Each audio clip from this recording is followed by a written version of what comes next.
So the first mistake I made was when I became a vegetarian, I thought that was enough.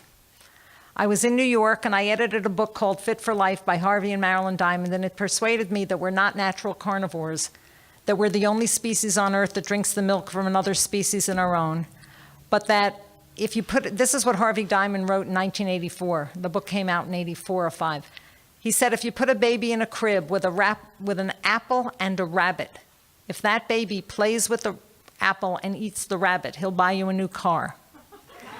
He never had to buy anyone a new car because babies naturally are drawn toward sweet, fuzzy animals, and apples are meant to be food. So a baby will eat an apple. If you slice an apple and put it in front of a baby, the baby will chew on the apple. And if you put a rabbit, the instinct is, oh, friend. Anyway, that persuaded me to be a vegetarian, and I thought that was enough. And I moved to California the next year, and people started saying, why are you still eating eggs? Why are you still drinking milk? Why are you still eating ice cream? And I was like, get out of my face. I just made the biggest change in my life. I pissed off my entire extended family, and you're telling me it's not enough? And they said, yeah, it's not enough. And I didn't want to believe it. So I said, convince me.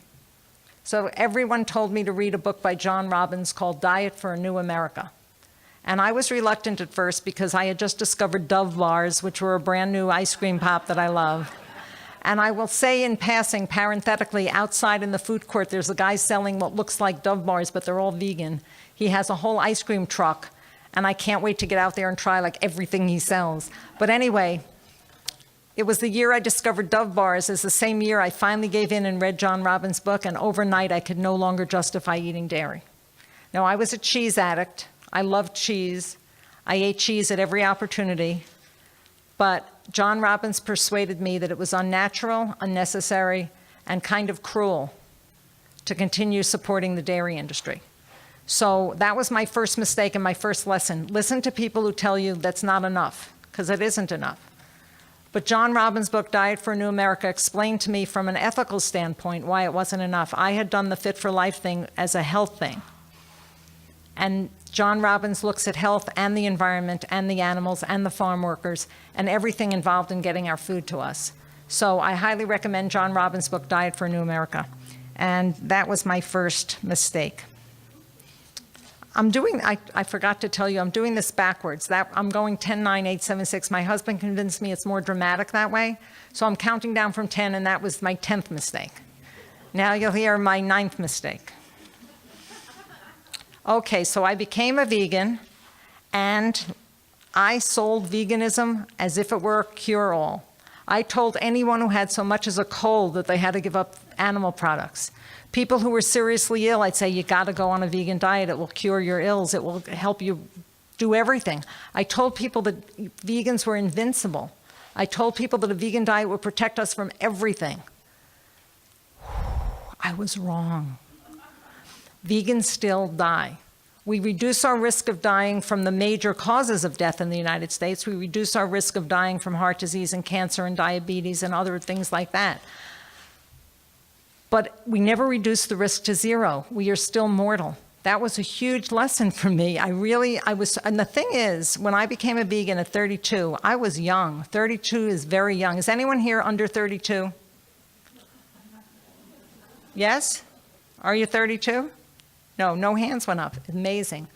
Anyway, I was young, and I was naive, and I was healthy, and I gave credit to the veganism for the youth. I was young, and I was healthy, and I hadn't lived enough to understand that things happen, even when you reduce your risk as much as you can through diet and other lifestyle choices. So I sold it as a cure-all. What I do want to remind everyone, though, is to supplement with vitamin B12. This is important as you move to a plant-based diet. I was a vegan for 3 years when my hands started going numb, and I couldn't figure out why. And I went to Dr. Michael Clapper, who tested my B12. Well, he sent me to a lab to have it tested. I was severely deficient in B12 and was doing nerve damage that can be irreversible. It's very important that we supplement with B12, and I learned it the hard way. I could have lost my feeling in my fingers forever. I'm glad it was temporary, but you do need to supplement with B12. Anyway, another lesson I learned, and this is when I wrote, even though this is number 9, I'm skipping chronological order. I wrote the book, Even Vegans Die, to remind us that it's important to have a will, it's important to have an advance directive, and it's important to be kind to vegans, whether or not they look like what the media portrays as the typical vegan. Vegans can be large-bodied. Vegans can be Republicans. Vegans can be, I know everyone laughs, but it's true. Vegans can be riddled with cancer. Vegans can have heart disease. Vegans can have diabetes. It happens. We reduce our odds tremendously, tremendously. But even Michael Greger, who wrote How Not to Die and has a wonderful website, nutritionfacts.org, he wrote the foreword to our book, Even Vegans Die. And he said the two books can be bookends on your bookcase, because his book teaches you how to live, and our book teaches you how to die. But what I learned in writing this book is vegans can be very cruel to one another. We can tell people, you can't be vegan, you must be cheating. Or you must be a junk food vegan. Or there's no wrong way to be vegan. I learned that. And this is number 8. Now I'm skipping to number 8. Another mistake I made was that I thought some vegans were doing it wrong. I was one of those people who was very judgmental. I would tell people, you got to do it right. You got to do it this way. You got to listen to this doctor, that doctor. The point is, if you're moving in that direction, you will come to those conclusions yourself in your own good time. And there's no reason that a new vegan should be telling an even newer vegan how they have to do it. The animals don't care. The animals don't care if you're doing it for your health, or if you're doing it for the environment, or if you're doing it for the animals. The animals don't care. As long as we're not creating demand for animal products, we're doing it right. So that was another mistake I made that I hope we can avoid. And I learned a lot about that when I wrote Even Vegans Die, because I had a dear friend who died 2 years ago, and I was the executor of his estate. And after having gone through that and having lost a number of vegan activists, I go to Summerfest every year in Johnstown, Pennsylvania, a wonderful, wonderful event. If anyone wants to schlep across the country in the summer, in early July, I highly recommend Summerfest. It's the annual meeting, conference, camp run by the North American Vegetarian Society, who this year, at the event, the 44th annual one, changed their name to the North American Vegan Society. So now there is no longer a North American Vegetarian Society, it's now the North American Vegan Society. Anyway, Summerfest, I forgot where I was going. What was I talking about? Okay, animals don't care. Anyway, at Summerfest, I heard from a lot of people and I met a lot of interesting people. And the whole point of Summerfest was educating you how to do it right. But let me tell you how they do it right. There's a huge cafeteria. It's on the campus at the University of Pennsylvania at Johnstown. University of Pittsburgh at Johnstown. And when you walk into the cafeteria, there's a long line to get the food, and every day the food was exquisite. But there's another line where you can buy food without sugar, salt, or oil. Not buy, I mean, it's all included, but you go on the line for the regular food, or you get on the line for the sugar, oil, and salt-free food, which was also delicious, or you get on the line for the raw food, which was also delicious. And at every lunch and every dinner, there was a pizza bar. So if you didn't like any of the offerings at the raw food, the healthy food, or the regular food, you could always get a vegan pizza. So what I love about that example is that the commitment is to be vegan. The commitment is to not harm animals. But everyone is welcome in the cafeteria. You can eat the healthy way, you can eat the normal way, you can eat the low fat, no salt, SOS. Oh, and raw, people who want to eat raw. Or you can have pizza and look all American and still be vegan. There's no wrong way to do it. But you learn in your own time, as you get older, that it probably is beneficial to try the healthy stuff. And if we use the healthy stuff 80% of the time, when we do the unhealthy stuff 20% of the time, we can think we're falling off the wagon if we're health fanatics. But the fact is, we're still vegan and the animals don't care. The animals don't care if you slip up and you want a pizza every once in a while, as long as it's a vegan pizza. And for years, we had to have pizza without cheese to have a vegan pizza. Now we can have pizza with cheese and have a vegan pizza. There are so many wonderful cheese companies. Anyway, so I want to recommend a book that changed my mind on a lot of things called How to Create a Vegan World by Tobias Leonard. And he convinced me that small steps work. I used to think you have to go vegan 100%, just do it tomorrow. The animals need you, the planet needs you, just do it. The fact is, when people switch to Meatless Monday, they research recipes and they get involved with, they want to make those things and they don't want to wait till next Monday, so they might have Meatless Monday and Tuesday. And they learn that they like the food and they might have Meatless Monday, Tuesday, and Wednesday. So the small steps really do count and they really help people make the transition. So the main thing is to find a community and keep your heart open to one another and to the animals and to the planet. It's not just about us. That's what I love about a vegan diet. I hate the word diet. It's more of a lifestyle than a diet. But a vegan diet is the only diet that isn't selfish. Every other diet, even if it works for weight loss, it's all about you. It's all about, will I lose weight? Will I be happy? Will I be healthy? Will the food be tasty? A vegan way of living can help you lose weight sometimes, not always, but most of the time. But more important, it helps the planet and it helps the animals. And the way it helps the planet is we are destroying the lungs of our planet. The huge trees in South America, the rainforests that I grew up learning were the lungs of Earth. We're burning it down at an unconscionable rate to make it grazing land for cows because the world meat consumption is up. So anyway, that was my number 8. Now I'm up to number 7. Well, I sort of already talked about it. Veganism, I thought, was about non-human animals, only about non-human animals. But it's also about human animals, and it's about kindness. So I love veganism because it represents a vegan ethic as a kind ethic. It's in every moment trying to make a choice that is the most kind choice we can make in that moment.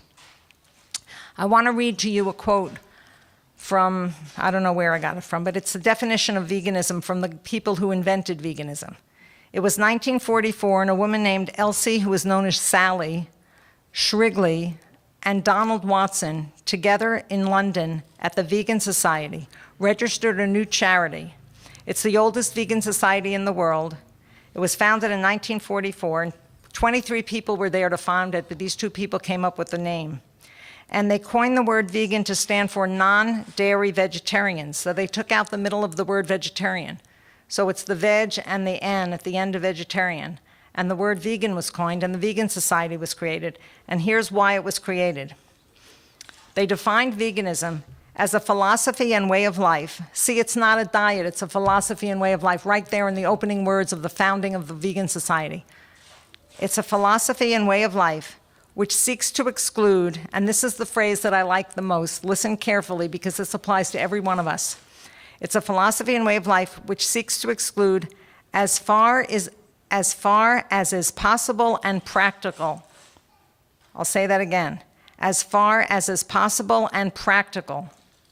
All forms of exploitation of and cruelty to animals. Now, humans are animals. We are animals. We may not like to admit it, but we are animals. We're not in the plant kingdom, we're in the animal kingdom. And there are all these kingdoms in between, like mushrooms and other things, like science things I don't know how to pronounce. But there are other groups. It's not just plants and animals, but those are the 2 major groups. We are not in the plant group, we are animals. So I interpret that to mean, as vegans, we have to be kind to one another and avoid exploiting one another. And right now, when we're talking about exploiting one another, I will put in a plug for my favorite one of my favorite not-for-profits, who is here exhibiting today, called the Food Empowerment Project. They're here, go to their table. They are wonderful. They include animals and people and the earth in their kindness and in their work. And they are working for a more just world for animals, for farm workers, for all people on the planet. I highly recommend you visit their booth, and if you don't find their booth, their website is called foodispower.org. Foodispower.org. I love everything they do. And I'm happy to talk to you afterwards about what they do, but they will too. They're at their booth. Anyway, so the Vegan Society was founded to help vegans become vegans, and they defined vegans as a philosophy and way of life which seeks to exclude, as far as is possible and practical, all forms of exploitation of and cruelty to animals. And then they list for food, clothing, other purposes, and by extension promotes the development and use of animal-free alternatives, and it goes on. But I love the phrase, as possible and practical. We don't have to turn ourselves into yogis and pretzels and bend over backwards to do things that seem impossible. If you have to slip up, slip up. Just aim yourself in the direction of doing the right thing.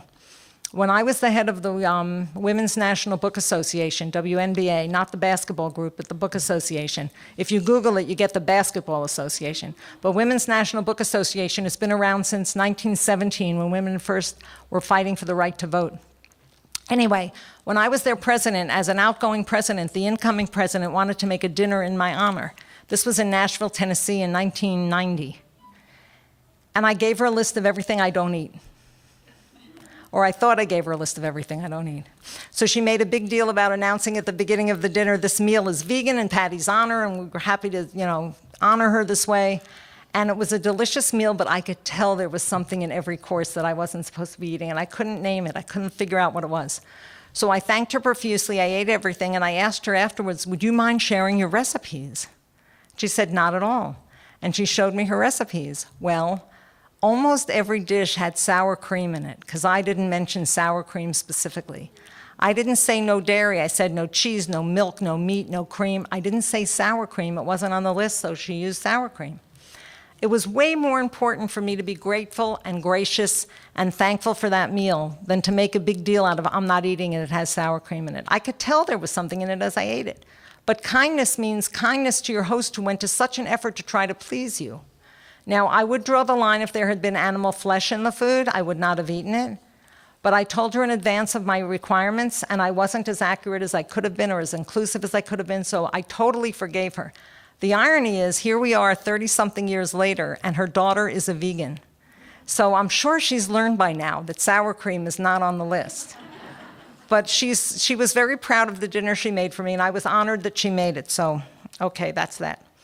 6, my judgments. I was very judgmental in general, especially about veganism, but also about corporate things. Like when a big company buys my favorite little small vegan company, I was like, someone who produces pork just bought field roast? That's disgusting. I don't want to give them my money anymore. It's terrible. I'm supporting a pork industry now when I buy field roast. Does everyone know about field roast? Very delicious meat alternatives. Anyway, I was very judgmental until I found out about the Plant-Based Food Association. This is like a dream come true to me. Does everyone know about the Plant-Based Food Association? No. They're a lobbying group in Washington, based in Oakland, but they are a lobbying group in Washington that represents food companies that use plant-based products only. So they represent companies that want to promote plant-based foods, and they now have a lobbyist in Washington because, as you know, all of the subsidies go to the meat and dairy industry. All of the subsidies go to the junk food and sugar industry. We never had a voice in Washington before. So I highly recommend you to look up the Plant-Based Food Association and support them. They have a not-for-profit arm that we can support. I want to keep them in business. They're representing us. But until I met them, I thought that the small vegan companies were the future. They persuaded me that we should be happy when the big companies buy the small ones. It means that they want in on the vegan movement. It means the demand is so great that they need to get into the vegan tent to stay competitive. So some of the members of the Plant-Based Food Association are Campbell's Soup. They have a whole vegan line now. I grew up with Campbell's Soup. They never had anything vegan. They have a whole vegan line now. And other big companies, when they buy the small companies, they're joining the Plant-Based Food Association. So they're hearing this from more and more people. This is the way to go. So I've stopped being judgmental, and now when a big company buys a small one, I take about 15 minutes to mourn. I'm sorry. I love the energy and spirit and entrepreneurship of these small companies that want to go vegan. But when a big guy gives them millions of dollars to take it bigger, their distribution is enlarged, their advertising is enlarged, they're reaching way more people with vegan advertising. They have a bigger budget. So my judgment has to go out the window, and I've learned to be a little more open-minded. I'm sorry to lose the energy of the small company, but I'm thrilled that this marketing ability is bringing the vegan message to a way bigger audience than the small company ever could have. So my 6th mistake was judgment. Okay. Judging, I found out also through my meditation practice. Judging itself is really detrimental to our own peace of mind. I used to think if we were judging other people favorably and ourselves less favorably, that was okay. So it's okay to say, oh, I wish I looked like her, she's gorgeous. Or I wish I could be like him, he's so successful. The fact is, even if we judge someone else to be superior to us in any way, the act of judging is reinforcing a very unhealthy habit, which does not serve us well in the long run. We are only responsible for our own selves, we are only responsible for our own choices, and we can support one another. But to judge ourselves against them or to judge others against one another or ourselves is always harmful because it reinforces the habit of judging. And that's not a very positive thing. It really chips away at our sense of empowerment and our sense of agency. We have choices we can make in our lives that will either hurt or help ourselves and the world. And judging just messes up with that. It just gets in the way of our wise choices. So my judgments were my 6th mistake. Okay, 5. Does it sound dramatic? I'm counting down. I'm down to 5, which means we're almost halfway through. Okay, 5. Okay, I love this one. I thought that food was all that mattered. When you became a vegan, you just had to worry about what you put in your mouth. But in fact, I have learned that what you put in here is just as important. So I want to recommend that everybody read a poem once a day. Choose your favorite poet, and if you don't know how to choose a poet, I recommend number 5. I wrote it down. There's something called Panhala, Panhala. If you send a blank email to panhala-subscribe@yahoogroups.com. I'll say it again, panhala-subscribe@yahoogroups.com. You will get a poem in your email every day. You can delete it or you can read it, and I recommend reading it because it really helps me start the day with a smile, with a breath, with grounding, and more prepared to face the world. So rather than look at the newspaper headline first thing in the morning, I look at a poem first thing in the morning, and it's a really nice way to start the day. I also want to recommend that we get off the computer completely at least once a day, whether it's a phone or a tablet or a real computer at your desk. At least once a day, do something natural. Look at the sun for 5 minutes. Look at the moon for 5 minutes. Take a walk under trees for 20 minutes. Breathe some clean air if you have it. We're lucky with the fires that they're not quite as bad as they were last week.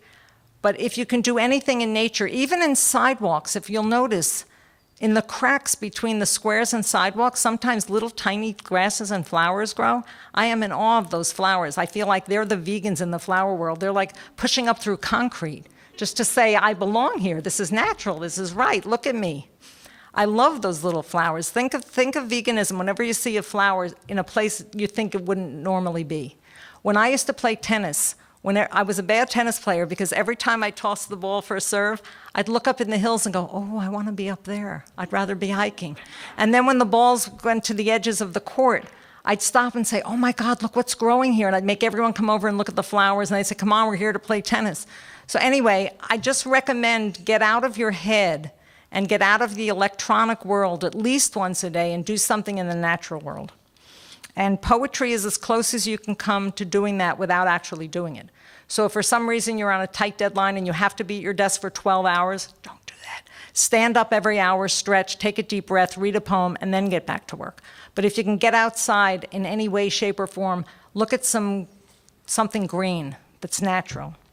I also want to recommend movies.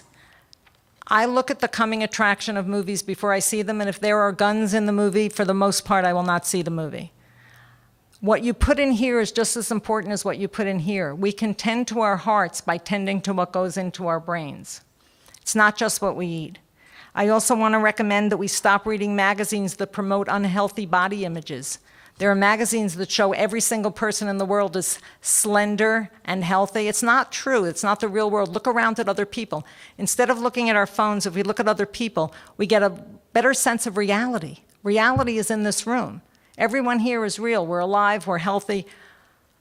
We're walking. We're talking for the most part. And this is reality. What we see in magazines is not reality. They're trying to sell us stuff.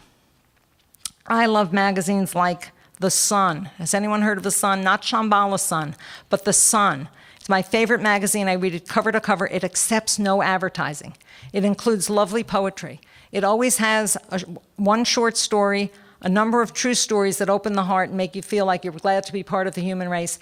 And my favorite section is called Reader's Right. They announce in advance what subject the theme is going to be, and you can write in as a reader a short essay on how that affects you and how that speaks to you. Those are my favorite part of the magazine. They're like little snippets of other people's lives, and every month you can read 20 or 30 of them in the Sun magazine.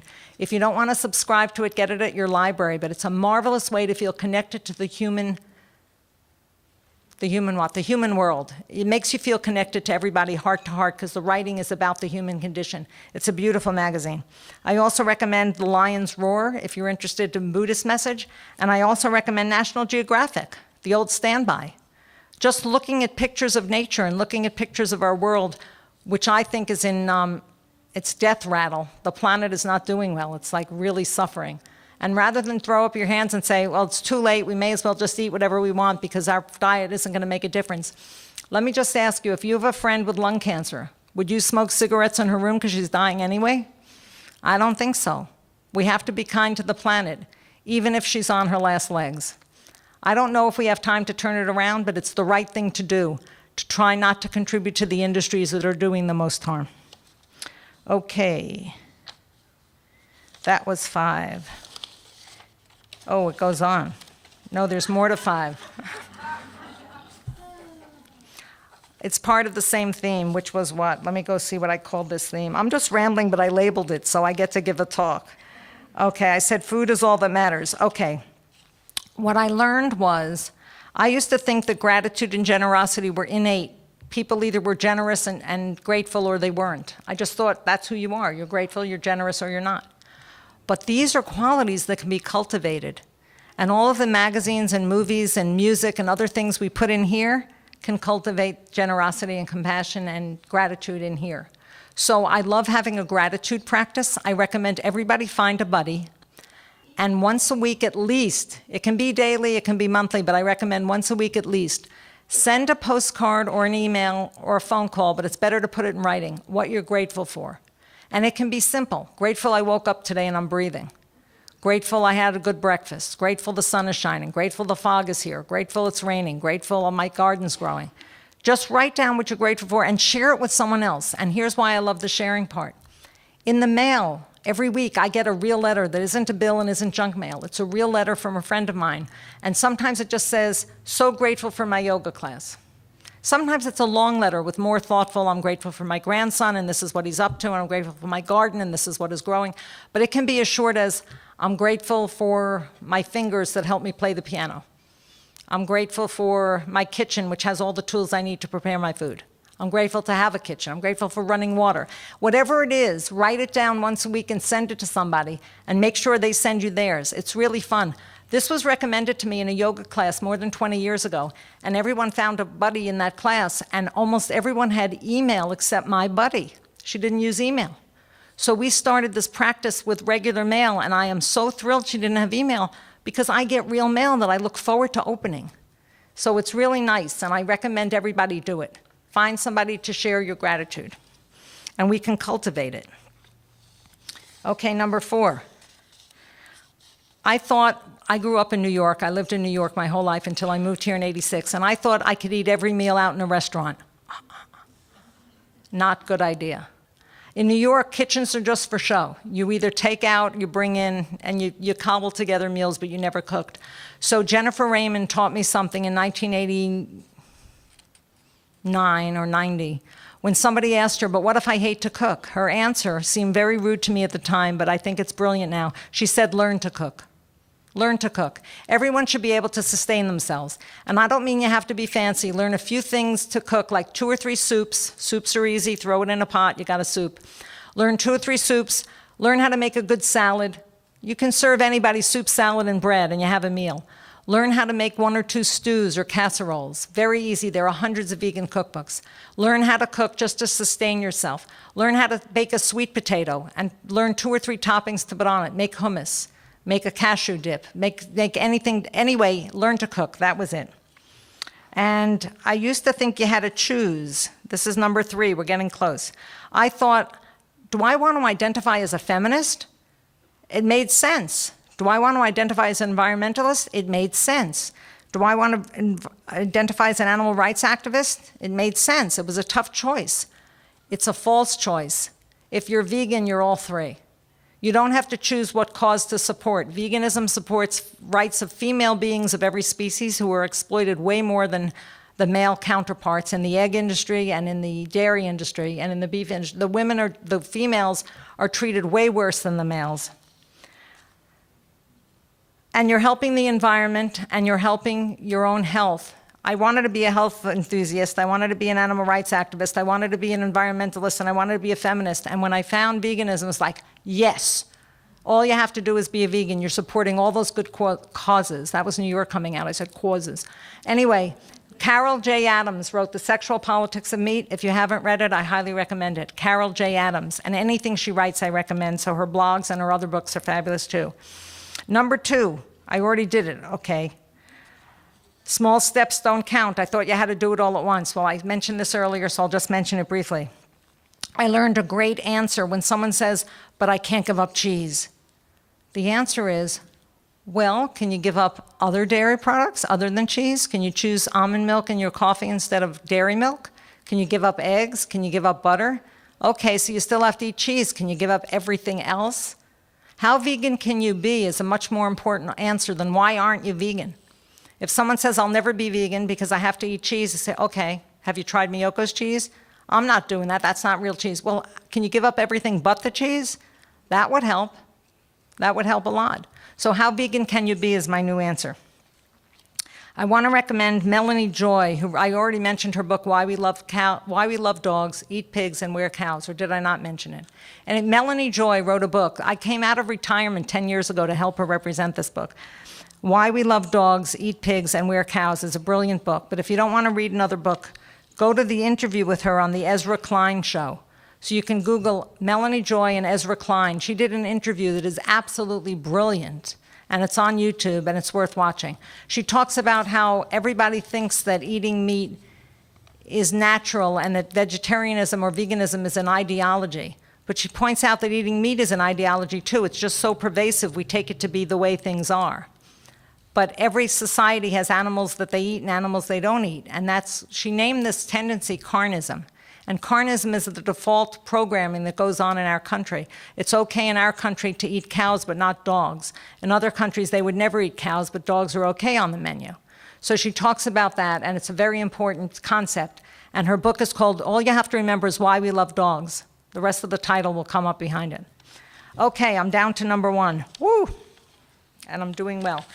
Before I tell you number 1, which we've already touched on, so there's no big surprise, but I just want to tell everyone, I do have copies of my books at that table, and if you want to buy them, I'm stopping the talk 15 minutes early to ask if you have questions. But while you have questions, a wonderful woman named Karen will be there taking your money if you want to buy a book. They're all $15, cash or check only, and I'm just saying that now so I can wrap this up with number 1. And the number 1 mistake that I made, which I continue to make, but I'm learning as I go, and you can learn with me. Despite all the serious, violent, harming, newsworthy things that are happening all over the world, despite all that, simultaneously, there are still babies being born, gardens growing, sunsets that take your breath away, poetry to move your heart. There is still beauty in the world. Even as the world is screaming for help, there is still beauty in the world. And I find it really important to find time for laughter and joy in everything you do. We can't just be serious activists and determined to fight the good fight. We have to fight the good fight like this, not like this. We have to say yes and. I learned this in an improvisational acting class I took, and it's also a concept I learned in my Buddhist meditation practice. In improv, if someone throws you a concept like, here we are on the moon, your next line has to be something about the moon or being on the moon. You can't say, no, we're not. We're in California. You're never allowed to say no in improv. You have to say yes and. So you say yes, and the food isn't that good, and there's no atmosphere here. You have to say yes and I'm recommending that as a life practice. When something seems so overwhelmingly sad, like the cruelty to animals, or the Earth's last gasp, or the oceans being too warm for the fish, we have to say yes and. It's still beautiful to put your toes in the ocean. It's still beautiful to watch dogs and puppies playing in the park. It's still wonderful to see children learning to walk. Has anyone noticed toddlers look drunk? I love watching toddlers walk. They look like they're drunk. It just cracks me up. Anyway, there's so much to laugh at, and there are so many good ways to find humor in our lives. I'm just going to share a few with you. There's a newspaper that I love, I subscribe to, and you get one a month. It's called The Funny Times. It's a Reader's Digest, but only of funny stuff. So whatever was published that month in newspapers or magazines anywhere in the world, if it was meant to be funny, cartoons, essays, articles, It's all republished in the Funny Times, and it is very, very funny. So I recommend the Funny Times. The New Yorker, everyone knows, has wonderful cartoons. Now, the library has a lot of these. You don't have to subscribe to these, but you can get them in your library. My husband buys me every year at my request a calendar that's a page-a-day calendar with bad puns and jokes every day. And they really are bad puns and jokes, and I love them. An example would be, why was the tomato blushing? And the old answer was she saw the salad dressing. But that's not the new answer. The new answer was she saw the chickpea. So anyway, I love that calendar because every day I can tear off a page, and they're usually pretty bad. They're groaners, but they make me laugh. Also, free entertainment. If you ever have free time on your hand and you're anywhere near a Rite Aid or a CVS or a Walgreens, the greeting cards. There are people in this world who make money, whose living depends on making us laugh. I am so delighted when I laugh at a greeting card. I say, someone's making a living off this, and I'm laughing. I found a card that I bought 3 of because it's right for everyone I know. It's a birthday card that says, don't let society tell you what you can and can't do at your age. And you open it up and it says, that's what your knees are for. Now, I love that concept. I think that's hilarious. And I bought 3 of them, and I know 3 people who are getting that card on their birthday this year. Anyway, greeting cards are a great way to cheer yourself up. When I lived in New York and I was making $11,000 a year back in 1975, I had no money to spend whatsoever. On my lunch break, I would go to the greeting card store, at the Hallmark store, and just read the cards and crack myself up. It was just fun. The most interesting card I ever saw, tell me if you know anyone you could have sent this to. Happy birthday, twins on Halloween. Yeah, can you imagine? It cracked me up. There are actually greeting cards for twins who were born on Halloween. What are the odds of that? Does anyone know any twins who were born on Halloween? I didn't think so. I don't know who bought that card, but it cracked me up. Okay, sports headlines. I don't read the sports section. I'm not a big sports fan. But sometimes the headlines crack me up because I don't know what they're talking about, and I have to think if someone came from another planet and they saw a headline, sharks on attack. It's like, oh my God, stay out of the water. Like they're funny to me. Giants on a mission. I mean, these are scary. These are scary thoughts.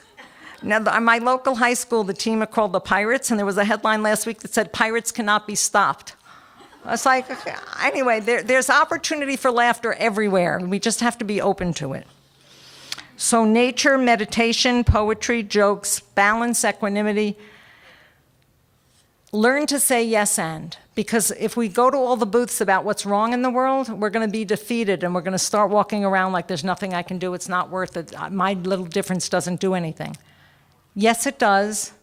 Yes, it does. Yes, it does. Yes, and you can hold the sadness in one hand, but we have 2 hands. So in the other hand, we have to hold the joy, the laughter, the lightness, and that's my message, and those are my 10 mistakes, and thank you so much for being a kind audience. Thank you.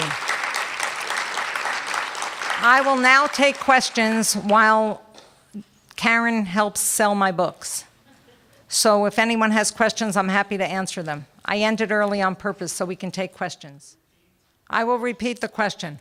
Why do you have to supplement with B12 if veganism is a natural way to eat? Our ancestors got plenty of B12 from the earth where their food was grown. The soil that they grew the food in and the soil that the natural foods came from when they were picking berries and they were hunting and gathering, there was plenty of B12 in the soil. But in today's commercial farms, there is not B12 in the soil. So our earth has changed and we no longer get the nutrients we used to get because the soil used to be on our carrots, but we clean the carrots now and we peel the carrots now and the earth isn't as rich in the B12 as it was. You can go online and look at, I'm trying to think of who did that one. Just search that question on Google because a number of doctors give very good answers to that. And it has to do with the changing quality of the earth and the changing way that we wash our vegetables and we fear germs. So we get rid of anything that might carry microbes, and B12 was one of those microbes. Thank you. Yes, sir.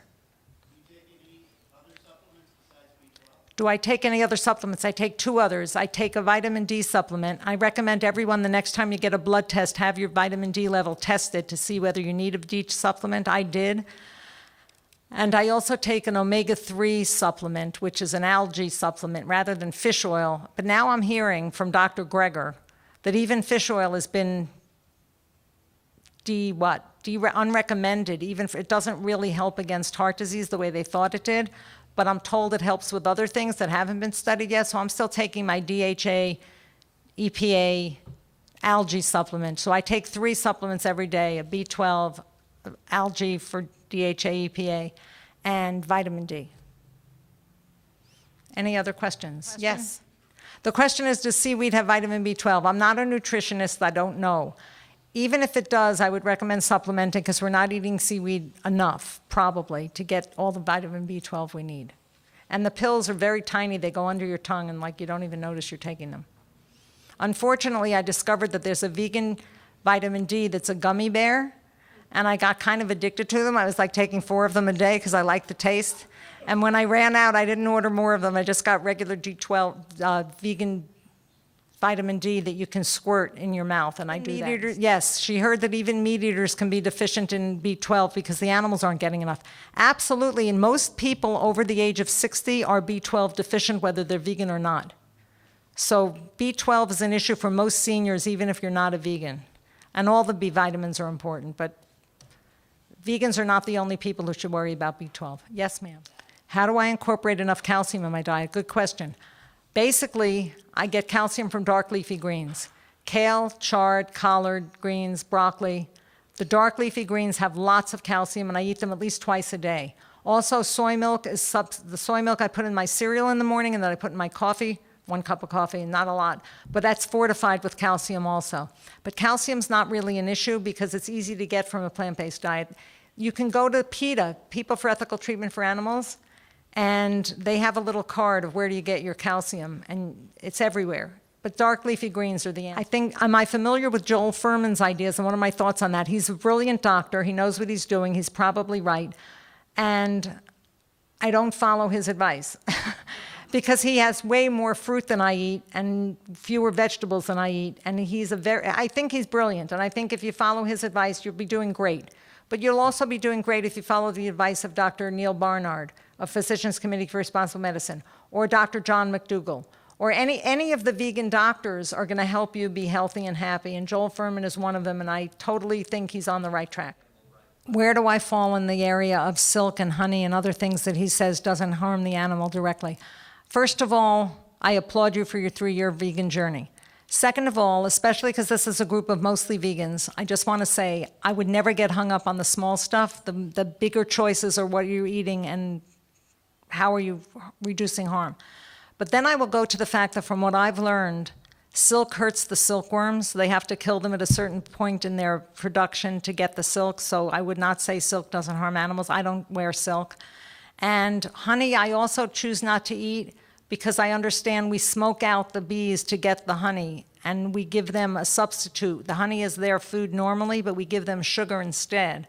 So my whole thing is I don't like to use animals. I don't like to use them in any way, shape, or form. I don't want to be part of using animals, so I choose not to use silk or honey.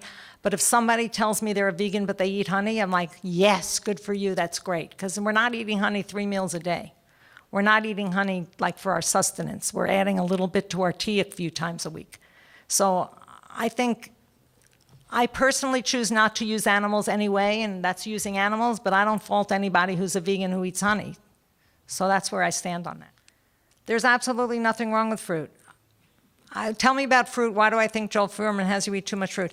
He just has a formula that's like 90-10, where you're supposed to be eating mostly raw foods and mostly fruit, and I think it's brilliant. I just find it challenging. There's nothing wrong with it. I'm not saying you shouldn't eat a lot of fruit. When you have a choice, definitely eat fruit. I snack on fruit all the time. I love berries, I love cherries, I love grapes, I love apples, I love bananas, I love peaches. This summer, the peaches have been heavenly. And the cherries have been sweeter than my husband says I say this every year, so maybe it's my memory. But I eat them and I go, oh my God, they're so sweet this year. It's like candy. And he said, you said that last year. So I do love fruit.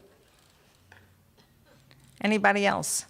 Okay, so let me recommend a few things since we still have a few minutes. When you go out here and you go back in the room, immediately on your left is a table from my favorite restaurant in the North Bay. It's called Muir's Tea Room, M-U-I-R, like John Muir.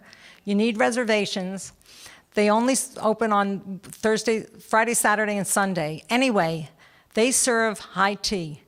They serve sandwiches, soups, salads, all vegan, and petit fours and cakes and cupcakes and pastries, all vegan. The whole restaurant is vegan, and they don't advertise that it's vegan. People show up there and they eat and they don't even know it's vegan.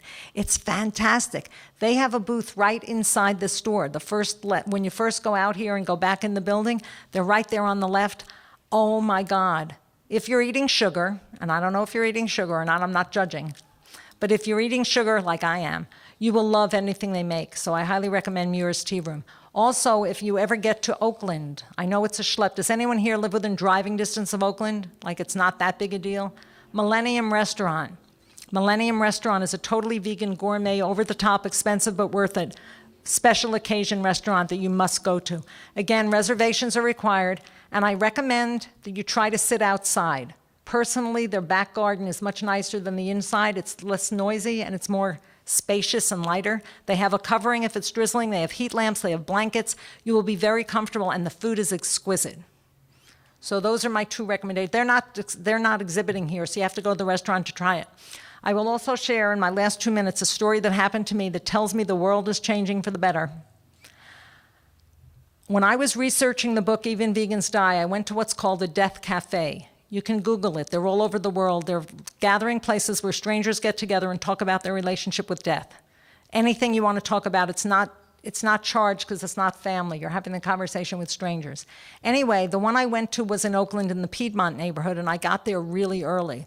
So I wanted a soy latte. So I'm walking up the street looking for a coffee shop, and I found one, and I went in, and it had pastries from ceiling to waist, like giant pastries, pastry counter everywhere.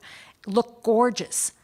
And I had my soy latte, and I said, would anything you have happen to be vegan? I was hoping for a cookie. I mean, one little thing in this giant pastry shop. Would anything happen to be vegan? And their answer blew me away. They said, everything's vegan. I said, get out of here. I don't believe you. It doesn't say vegan on the name. It doesn't say vegan anywhere. They said, we don't advertise it, but we're vegan. I thought they were pulling my leg. I would not buy anything. I didn't trust them. I thought, like, no, we fooled another one. We got her to eat a cake. I went on my phone and I looked it up. It's called Timeless Coffee. Timeless Coffee.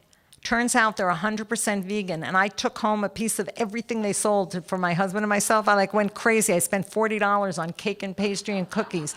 It is gorgeous, and I thought, if the world has come to the place where you don't have to say you're vegan, you don't have to advertise you're vegan, you just serve good food. As Carol Adams says, everyone will eat vegan food and love it if they don't know it's vegan food. And that's the case. When we bring things to potlucks, our dish is the first to go. Everyone else wants it, and we can't have seconds because the vegan mac cheese went faster than everything else because it was so delicious. If you tell them it's vegan, there'll be plenty left over. Nobody will try it. But if you just put it down and it looks like mac and cheese, then there isn't enough for seconds. Anyway, Timeless Coffee in Oakland is like a big find. Oh, Mr. Dewey, another one I just found. Right over the bridge, I live in Marin, so I take the Richmond-San Rafael Bridge to get to the East Bay. Very close to the Richmond Bridge on the Albany side, there's a place called Mr. Dewey that's an ice cream shop where every single ice cream is vegan. It's a totally vegan ice cream shop. It's very close to the Richmond Bridge. It's on Solano Avenue in Albany. And they have bonbons, and they have sandwiches, and they have toppings on your ice cream. It's like a real ice cream shop, and it's all vegan. So the world is changing, and we are part of that change. We create the demand for the food we want. So please go out and spend your money on the food we want, and thank you again for coming. I really appreciate it.